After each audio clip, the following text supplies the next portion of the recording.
Dr. Barry, thank you so much for joining us on the news tonight. Yeah, thank you so much for having me. Thank you. It's a pleasure.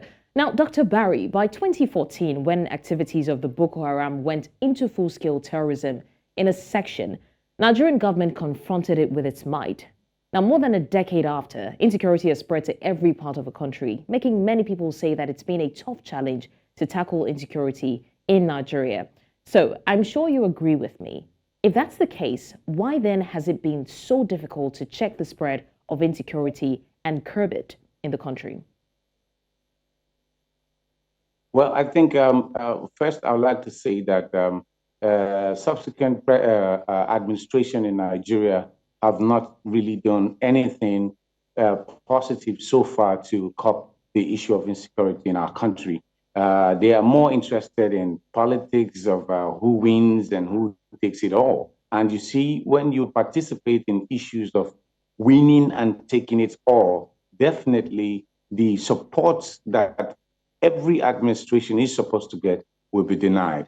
Basically, if you understand what's going on right now in Nigeria, you confirm that the Boko Haram, the bandits, the terrorist people from the kidnapping aspect of making sure that life is hard for Nigerians.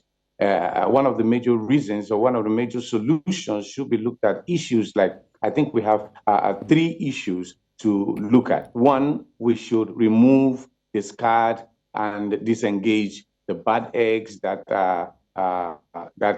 led the last administration before now into the nonsense that Nigerians confirm to have lived. You will tell me that for the 8 years that former President Buhari was president of Nigeria, we saw the killings, we saw the kidnapping, we saw the impunity in this activity of even romancing with terrorists. We saw state governors romancing with terrorists. We saw even the federal government under that administration romancing terrorists, infusing them into the security apparatus of Nigeria, calling it repentance and all that. So by the time we now remove these old people who are still in government, who are still in the security apparatus of Nigeria, it will give us a perspective that we are starting very, very strong. And secondly, we are also going to look at inviting professionals, people across the world that are not just Nigerians, people who are specialists in the activities of coping crime and insecurity, insurgency across the world. Consultants can be spoken with, can be called to order, can be engaged to cater for issues of supporting our security agencies at the same time. Then the last one I would like to tell you is this government is expected to succeed by in the issues of insurgency fight by making sure that they invite and involve the opposition political parties who also have experts to put in their best to support the good of Nigeria. Because there's something called in politics, there's something called national support from the citizenry, so that when they hear something, they will speak up. But in this capacity now, you know what happened in this election. Some people won, some people didn't win, some people were forced, some people were not forced, some people were disenfranchised. So practically, the government needs support. And the only way the government can get that public support is when there will be an inclusion of the opposition in governance. And that will give us the opportunity to cope a lot of vices, insurgencies, kidnapping in every perspective of our country. And even our security apparatus also needs another security to check them. So if you don't do this, if you don't involve consultants away from government, there's a lot of information that you can never ever get. And these are the informations you need to help bring peace back to Nigeria. That's All right. it. Dr. Barry, very, very salient points that you've raised there. I mean, we all know that in the bid to tackle insecurity in the country, several strategies have been applied, and that includes military force and even what you just mentioned, granting amnesty to the bandits, which they called forgiving, repentant terrorist. And I remember vividly that was met with a lot of condemnation and criticism, saying that they're giving, amnesty to repentant bandits when justice should have been served. But in your own opinion, as a public affairs analyst, from all these approaches that have been, deployed by the Nigerian government, by the military and all of that, which of these strategies would you say has been, or was more effective?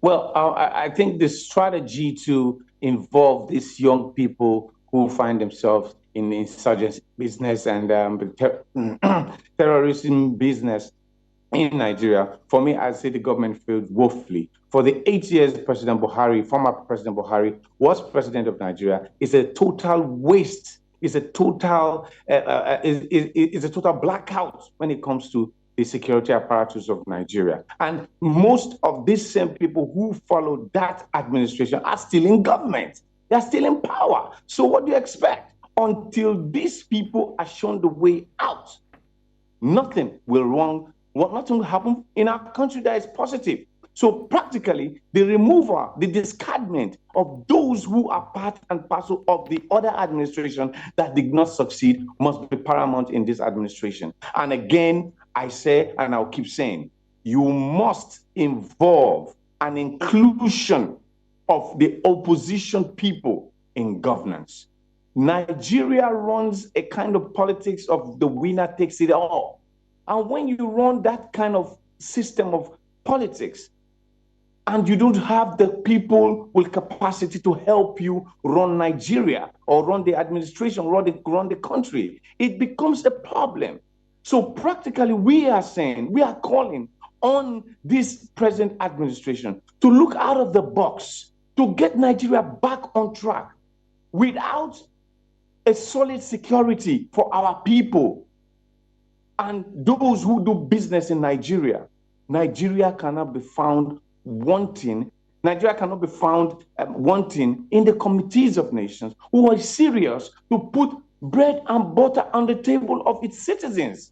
Until this administration look out of the box, you cannot get everybody from your party to man a government of that provides security, which is the number one prerogative for any president or any governor or any local government chairman, according to the Constitution of Nigeria. Because you swore to hold, to defend the people, to protect the citizens of your country. All right. It means that you must go ahead to shop for quality people who have what it takes to turn things around. You must involve those who have what it takes to run your country. Thank you so much, Dr. Barry. Thank you so much. All right, because of our time, we would not be able to extensively go into that. But thank you once again for joining us, Dr. Barry Avotu Johnson, political scientist and public affairs analyst. Thank you for your opinion on this matter, and hopefully it gets better from here. Thank you.